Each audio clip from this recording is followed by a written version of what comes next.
Welcome home to USA Global TV and Radio, a place where dreams take flight, with authentic storytelling, diverse perspectives and meaningful conversations, where global stories unite and bridges are built beyond all borders. Discover world-class education, entertainment, hope and inspiration. Together, we're building bridges worldwide. Subscribe to our channel, USA Global TV. Download our app, USA Global TV. Be our guest or join our team. Visit usaglobaltv.com. Thanks to our founder and executive producer, Dr. Jacqueline Kerbeck. Music score by Yeffy Tang from Cloud Road Music. Voiceover artist Mike Porter. Creative direction by Paul Garcia. USA Global TV and Radio, your home for global connection. All rights reserved. This video and its contents are the exclusive property of USA Global TV and Radio. Unauthorized use, duplication or redistribution in any form is strictly prohibited.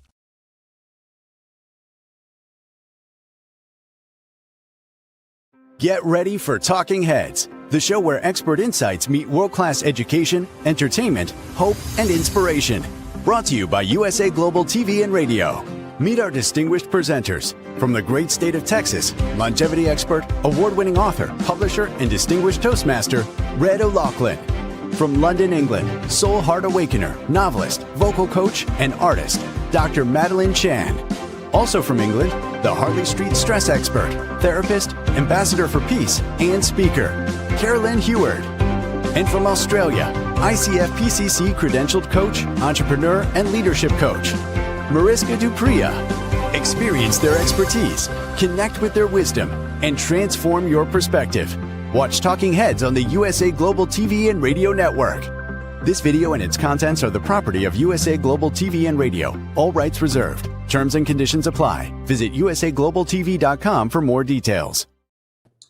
Howdy y'all, red.olaughlin here. We're on Talking Heads today on the USA Global TV and Radio Network.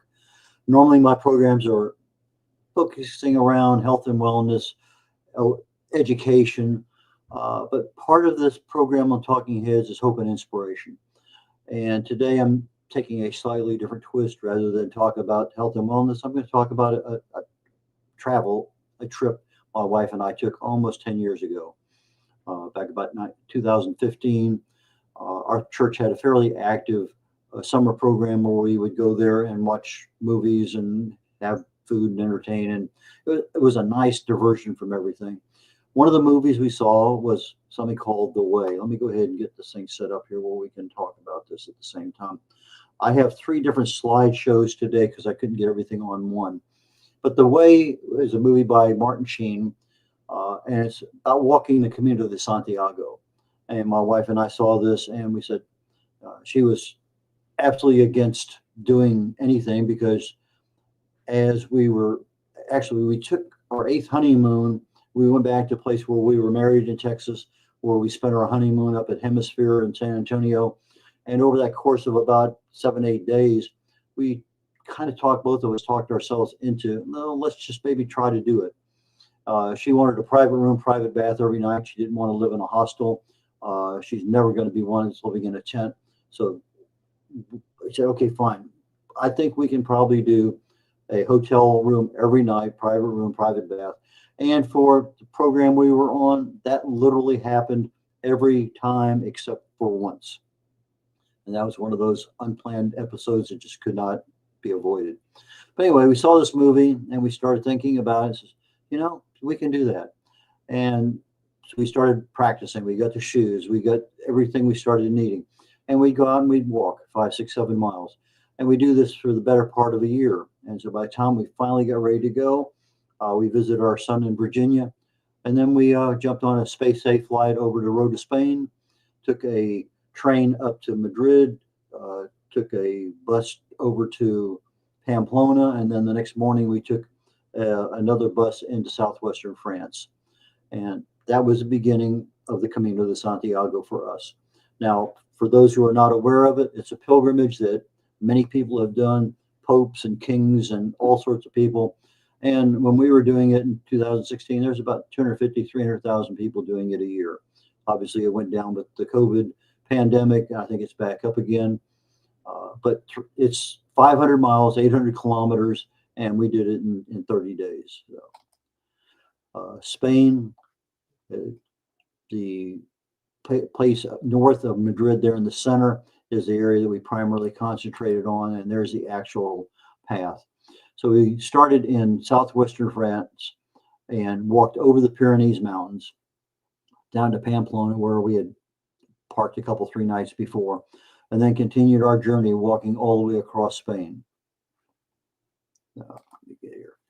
The elevation changes quite a bit from where we were at to where we ended up going. So on the left-hand side, we went from literally almost sea level there in France up. And that first day was an absolute nightmare. It was just never ending, going up, up, up, up, up.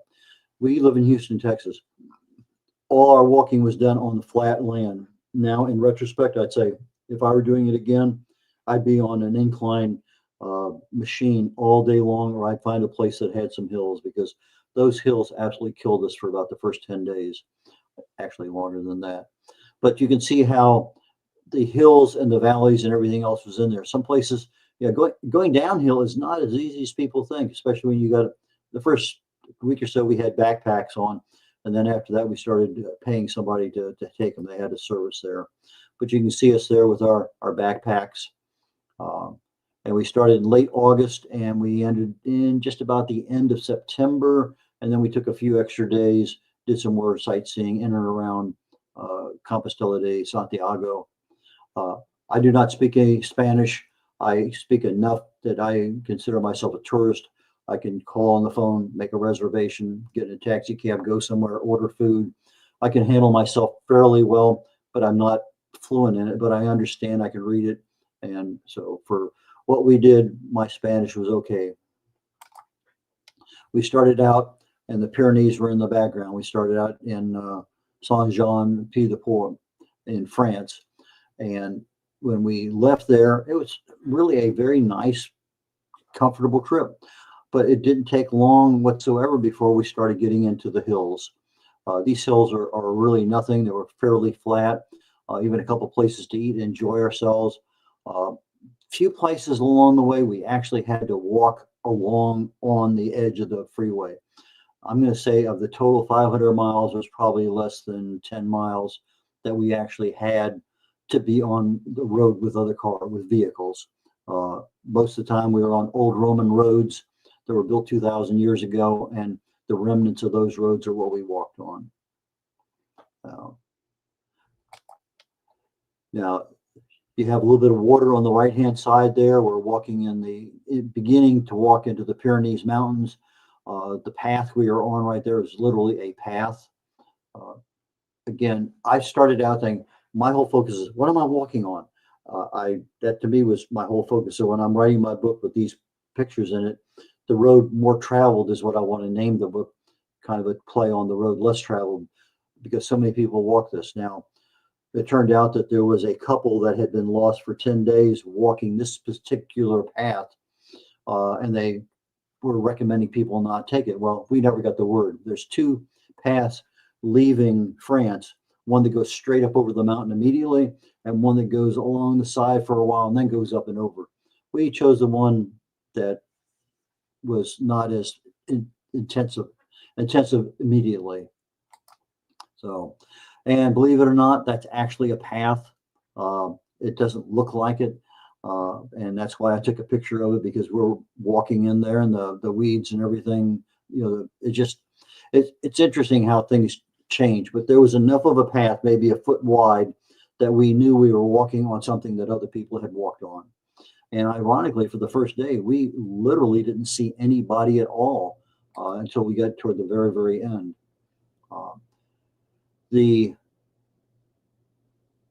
There's a 3,000-foot climb into Roncesvalles, Spain. That was our first destination. And as we're going in, the paths sometimes get a little wider, and then sometimes they just start going up, and then they turn back and forth, switch back, forth here, there, and yonder. And we were having a fair challenge. In fact, I had a lot of water with me. I thought I was in pretty good shape. I did not have any GPS. I did have my phone that I found out later that I could have put a program in that would have given me, well, how much further do I have to go? Well, that was one of those unknowns the first day, because we were amateurs. We had the intention of being a pilgrim, not knowing where we're going to be spending the night. We just knew that was our destination. And in most cases, that's what happened. After 7 days, we changed our opinion. We still became pilgrims, but we had a better plan. Again, as you're moving through the countryside, scenery changes a bit. The road got a little bit wider, a little cooler sometimes in the morning. Sometimes we had extra jackets to wear. Things cool, warm up a little bit, and things were fine. But end of August, beginning of September, temperatures rose, I mean, significantly. We're talking about low hundreds, 102, 104 were not unusual. We get into a city at 5 o'clock in the afternoon because we didn't get up early. And I'm knocking on doors trying, do you have a room? Do you have a room? Do you have a room? And no, don't have a room. And so finally I said, I have a book here. I have hotels all along the way. Let me call and see if I can get a reservation. So after about a week, I started calling. I asked them in the best Spanish that I could, did they have a room? If they did, how much was it? I gave them my name. I did not have to give them a credit card or anything. And so they would have a reservation.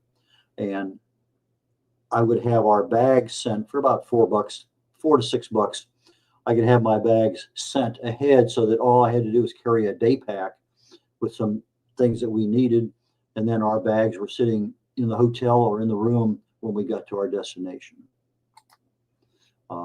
Again, we're walking on the side here. You can see a bit of a road there. We're not actually walking on the highway. But the scenery changes significantly. Sometimes you're right in the middle of a large city, 1 million people. Other times you're out in the middle of nowhere. Now, the roads are marked so that you don't go down the wrong roads often. I think we had 3 times where we got lost because we didn't catch the next marker. And the markers are close enough together that it gives you confidence that, okay, I'm still on the right path. And I think once in the daytime, we just took the wrong, we weren't paying attention. 2 other times in the early morning hours, we don't know where we're going. Sometimes one time we were with a large group and 3 people went off in different directions trying to find this particular blue symbol with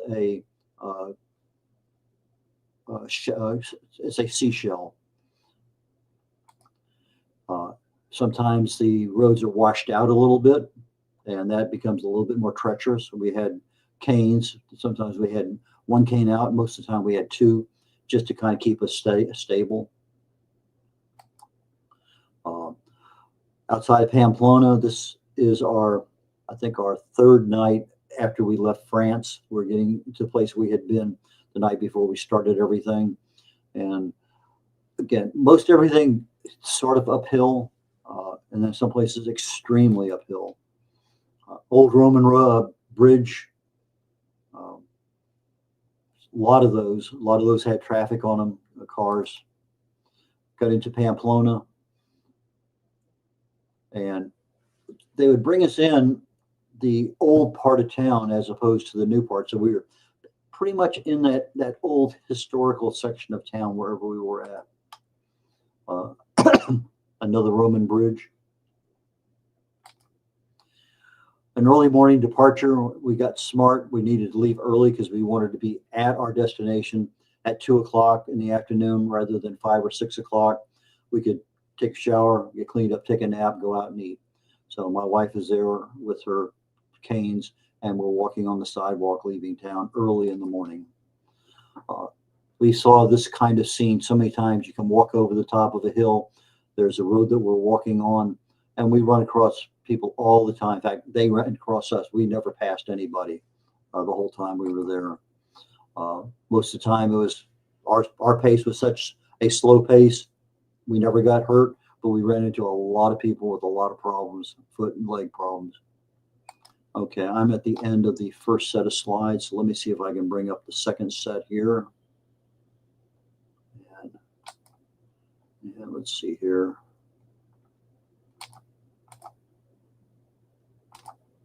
Okay.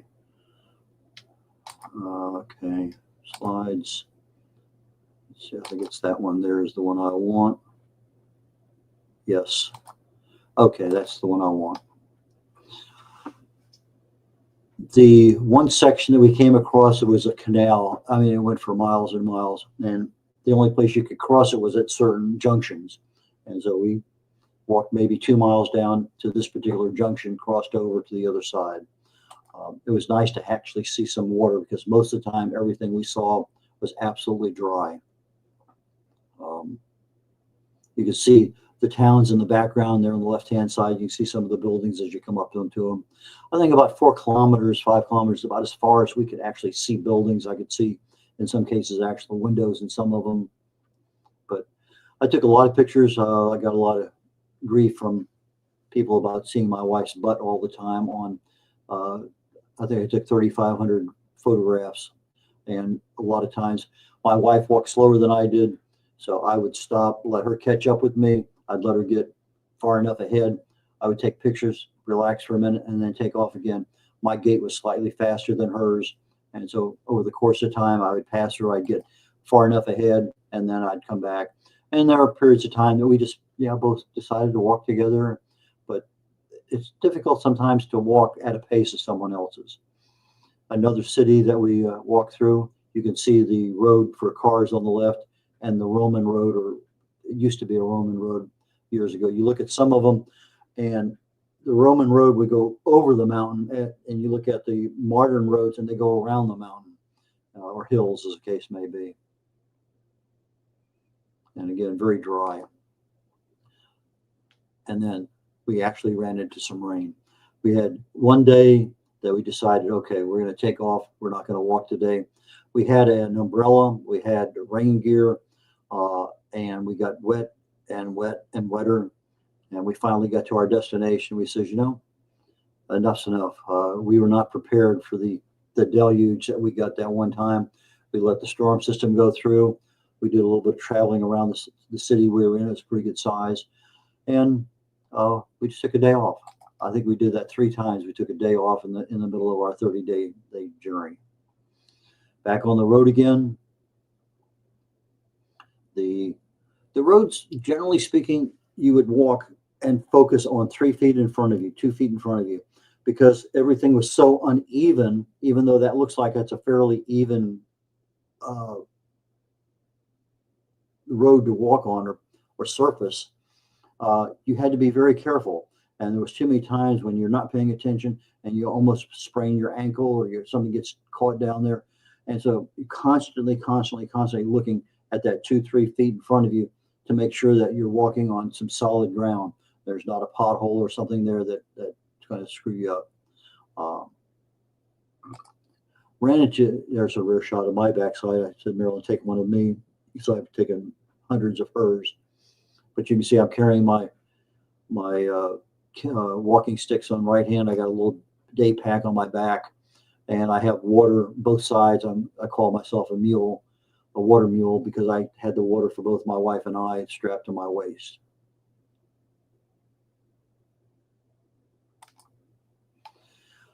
Most of the time, the mornings were crisp, clear, and occasionally we got this low scud level that come down, fog. Not often. I'm going to say maybe 3-4 days that we left in the dark. In fact, for the last, and we were there 30 days, I'm going to say for the last 20 days, we were out at least an hour before daylight, just getting an early start on the day. As we get further and further away, we did 3 days across the desert where there was absolutely no trees at all. I can't think of the name of that particular area right now, but it was fairly brutal. Temperatures over 100. We would be stopping about every 5 or 6 kilometers, grab something to eat, sit down, relax. So we would be walking our first hour. We'd walk about 5 kilometers in the morning. Second hour, and from then on the rest of the day, about 4 kilometers an hour. And we would stop 10 or 15-minute breaks here, there, and yonder, sometimes just to sit and relax, sometimes to drink a little bit of water, sometimes to grab a Coke or something to eat. We would have a light breakfast wherever we were leaving, usually orange juice. Figure out what's going on here, because I do have okay. My wife tells me the Mesa in in Spain. She's watching this downstairs on live TV as we're going through this. I get a good critique from her after every one of my shows. But we went through across the mesa, and again, no trees. You'd find one tree and you'd find 5 or 6 people standing under it for the shade. But as we get further away, it became not as hot, maybe in the 80s and 90s rather than the hundreds, but a lot more shade. This is one area where we went down, I'm going to say probably about 40, maybe 50 feet. The option was to walk down another almost half a mile and turn around and come back. And this is one where my wife is coming down. We're getting ready to go into Puerto Marin. And the going down actually got to a point where you would sit down on your butt, put your feet out there, get to the next spot, butt, feet, butt, feet, coming all the way down, because it was almost impossible to go down just with the guide sticks trying to hold yourself up, because it was just really, really unlevel. Really deep 2-3 foot drops off of some of these boulders off to the side. So very treacherous, very slow. And the people behind her, Marilyn, kept saying, yeah, come on, come on. And they said, no, no, no. And then she got down to the very end, and everybody clapped for her. It was really nice. We ran into so many different people along the way. A lot of Irish, a lot of English, Swedes, Germans, Koreans, all sorts of people. We had nice conversations with all of them. Another early morning departure out of this town, and this became fairly normal. We would be in bed by 7, 8 o'clock at night because we had eaten, and that was it. There was nothing else to do. Some cities had some level of sightseeing, but for most cases, no. Now, we called the cow poop that was on the ground landmines, because it's one of those things you did not want to step in, just like you don't want to step on a landmine. So as we're talking with people, and I'm giving presentations, I've given this presentation maybe 3 or 4 times, 3 times for sure, maybe 4. I would talk about the landmines out there, and it was really the cow patties that the animals deposited on the roads as they were walking ahead of us. But we would see horses, we would see cows, we would see, I think a couple times we saw some sheep, a lot of motorcycles, bicycles, a lot of transportation available there. Another early morning. This is a particularly really neat place because our place where we stayed was it was an old mill, and the mill was connected to a small river. And we're in this thing. It's been revamped for tourist accommodations, but we're about 300 feet, about 100 yards away from the main complex. And I think there's 3 rooms out there. So we get there, we get one of the nicer rooms, shower, everything we need is there. It's just we don't have the camaraderie of other people in an area that you could enjoy a glass of wine or some food. So you had to walk back and forth across this field. So in this particular case, you had a flashlight that would get you from point A to point B without a problem, and without the landmines, you had to be really careful. A lot of people walking their dogs, more than you would think. It was not an unusual sight to have dogs walking alongside of you. My wife there on the left with her hat down. Here's a case of a bicycle coming by, but sometimes they're little motor scooters. And it's interesting that some of them would ring a bell or a horn, let you know they were there. Others would just come roaring by, hoping to miss you. It was kind of dangerous in many, many regards. Roads sometimes were very wide. Some places actually had little seats that you could sit in. Not many opportunities for that. Some had little refreshment stands along the way that you could, grab a drink. But most of the time we would stop in a small city, go into a little restaurant bar area, get a sandwich. In the morning, our standard was a glass of orange juice. My wife had coffee, and then I had a croissant or I had a Spanish omelet. I love Spanish food. My wife loves Mexican food, and I don't do Mexican. She doesn't do Spanish. So we did very, very well with our limitations. But we got to one place that actually had a Spanish restaurant, and she ate almost everything on the menu. The guy was a chef from San Antonio, Texas, and she just was in hog heaven. It was just amazing to find a Mexican restaurant in Spain that was along the road that we were walking. Another early morning departure.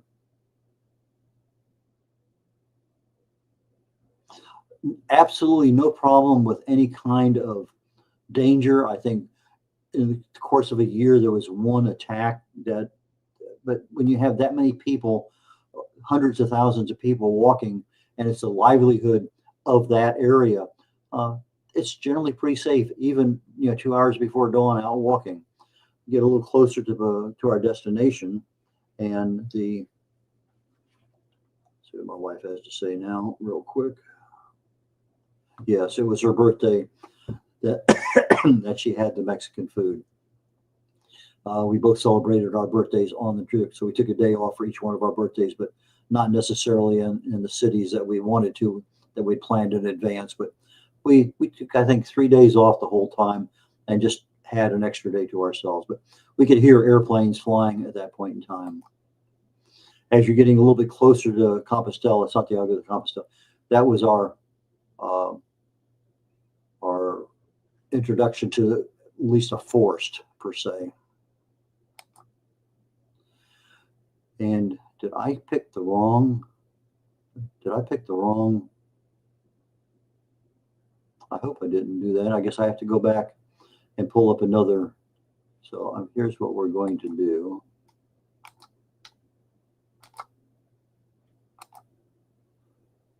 Let me see if I can get this other set of slides up real quickly, because I don't want to end that one. I'll come back to that one in just a moment.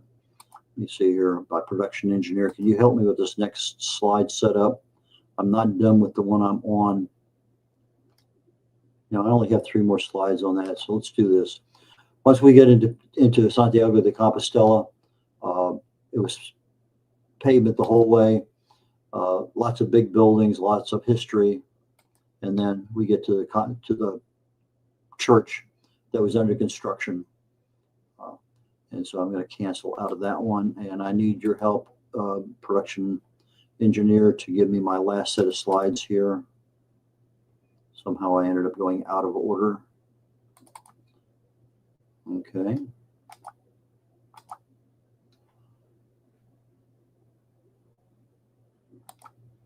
Okay, why am I not getting...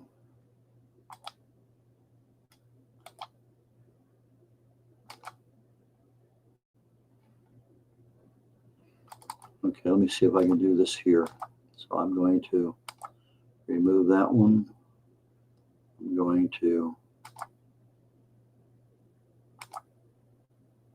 remove that one. Okay, production engineer, this should be the only set that's there.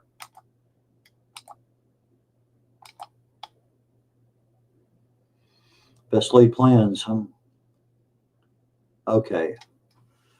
This should have been the middle set of slides that somehow my error, operator error, that I picked the wrong one to talk about. I was wondering why I got to Pamplona to Santiago so quickly. Lots of people along the way, as I said, most of them carried their own backpacks, but we chose to have ours delivered. Just for us, it just was a real creature comfort not to have to worry about that. Again, now we're on a road that other cars travel on. You have to be just a little bit more careful. And it's just interesting walking into these cities, and you see the little town up there, and then you get closer and closer and closer, and then you're in it, and then you're out of it, and that's the thing. You turn around, you look, and that's what's behind you. Here's a case where somebody, good entrepreneur, set up a little food stand with some drinks. And we'd sit there maybe 10 minutes, relax. Somebody else would come along, give them our chairs, and move on. Logroño was an interesting place. It was one of 2 places where we stayed where it was, yes, it was a private room. The bathroom wasn't as private. But at least they had men and women separated. The one hostel we stayed in about a week or so before this one, I think my wife got to share the bedroom with 6 other guys, and the shower sharing was literally just a plastic covering separating one shower from another. It was not her cup of tea whatsoever. But Logroño was an interesting place.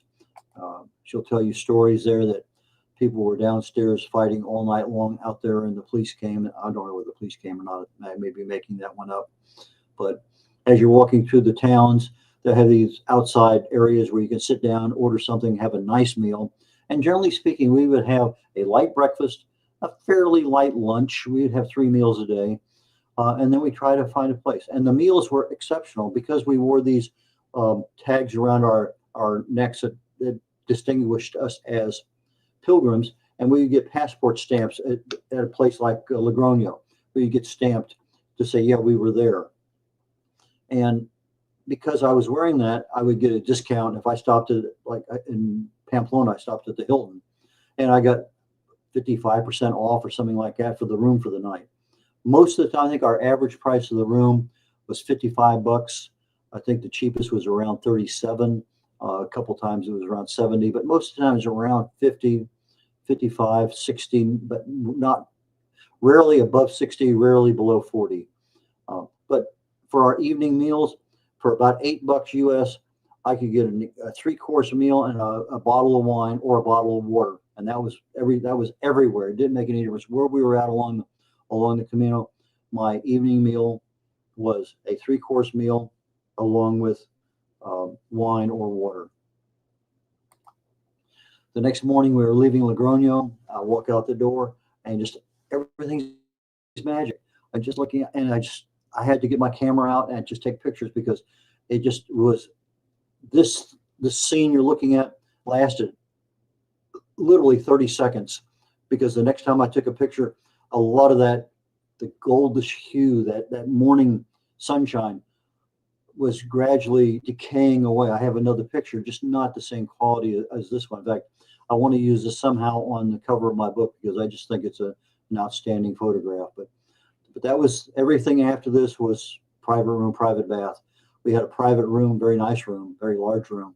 But my wife shared her bathroom facilities with other women, myself with other men. So going into another city, we walking along the freeway. There's a big arrow going off to the side telling us that's the direction we need to go in. Never did we feel that we were lost.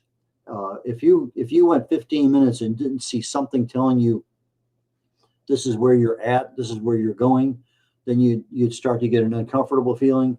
You go another 5 minutes and you start saying to yourself, do I need to back up and go see if I missed something? Because the roads are so well marked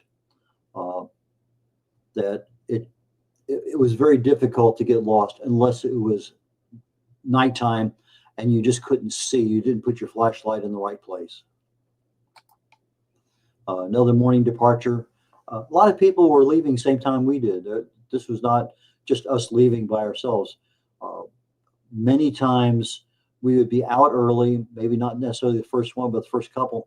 And then 1 or 2 or 3, people would pass us, another group would pass us, another group would pass us. And then another half hour later, daylight would start appearing. But we felt there was no place along the way that we ever felt unsafe. Zero. We felt comfortable everywhere.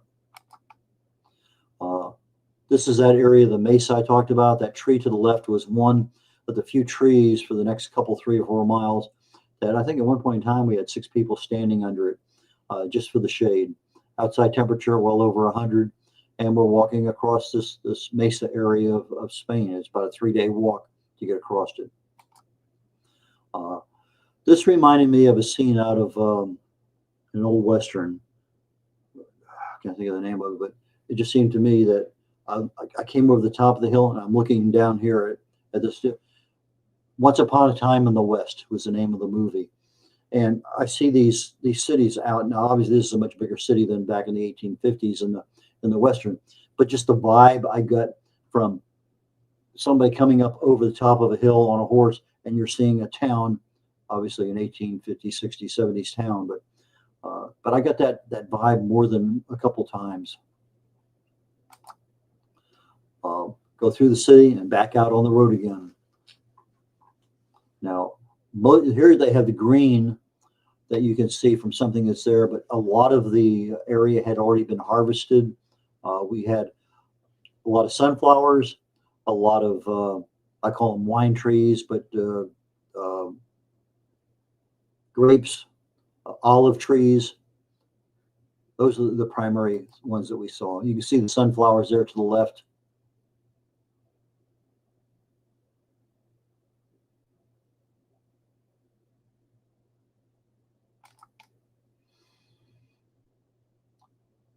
It was interesting some days to see the airline contrails in the sky.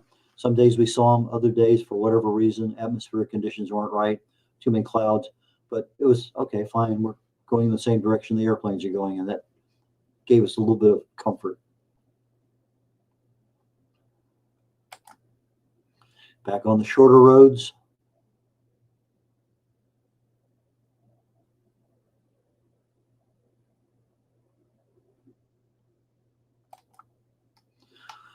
Burgos is a very large city, a lot to see there.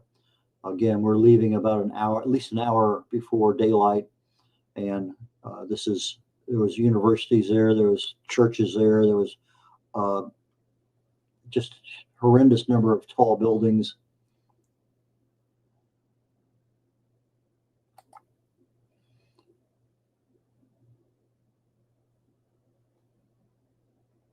Sorry, I didn't capture my wife's butt there, but sometimes.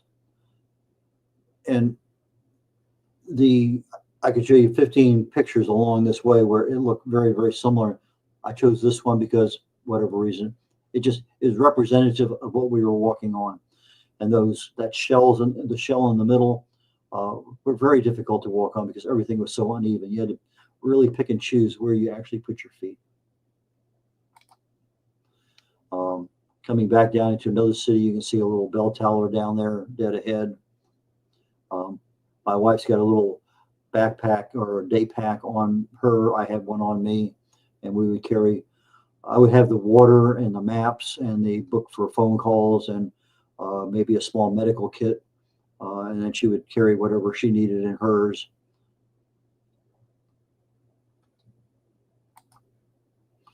We ran across a lot of these old either churches or buildings. Some of them were totally empty. Some of them were, I guess, to some level occupied but not necessarily lived in. People around took care of them.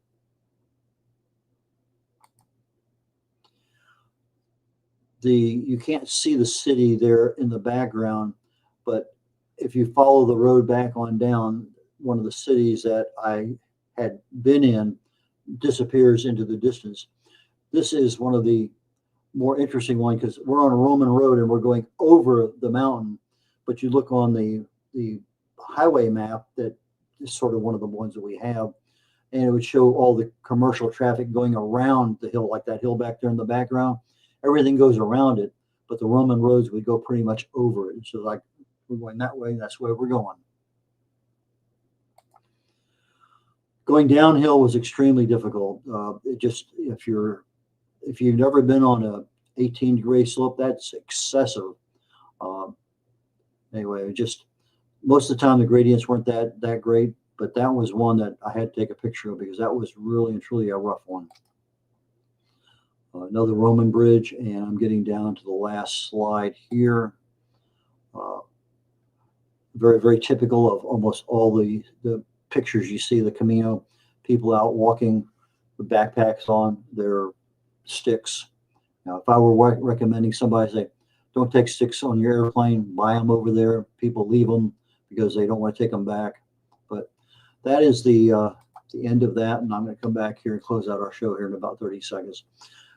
We spent 3 or 4 days in Santiago de Compostela. At the end, took a bus trip back down to Rota, Spain. I think 2 days to catch a space aid trip back to the States. I think we've gone a total of about 42 days. I think I ended up for 42 days, just under $5,000 in total cost, and about about $3,500 actually for the 30 days that we spent there. So about $100 a day is what we spent on the trip. So I hope that helps people. If anybody has any questions at all about the Camino de Santiago, send me an email, and I'll be more than happy to give you at least my take on it. Till next week, take care of you all. Bye now. Thank you, viewers and listeners of USA Global TV and Radio, for joining us today. We're honoured to have your time and attention as part of our global community. At USA Global TV and Radio, we believe in the power of authentic conversations, meaningful connections, and creating a world of possibilities together. Want to be part of something bigger? Join our team of elevated listeners at usaglobaltv.com, a space where your voice matters and your ability to listen transforms relationships. Stay connected with us across all our platforms for thought-provoking discussions, expert insights, and empowering stories. Subscribe to our channels at youtube.com/c/USAGlobalTV. Follow us on social media and explore the endless opportunities we're creating for growth, learning, and inspiration. Together, we're not just broadcasting, we're building bridges and changing lives one conversation at a time. For inquiries, contact us at info@usaglobaltv.com. Music by Johnny Dyes. Produced by Executive Producer and Director Dr. Jacqueline Kerbeck. Voiceover by Mike Porter. Creative Direction by Paul Garcia. All rights reserved. Copyright 2025. Visit usaglobaltv.com to view our full terms and conditions.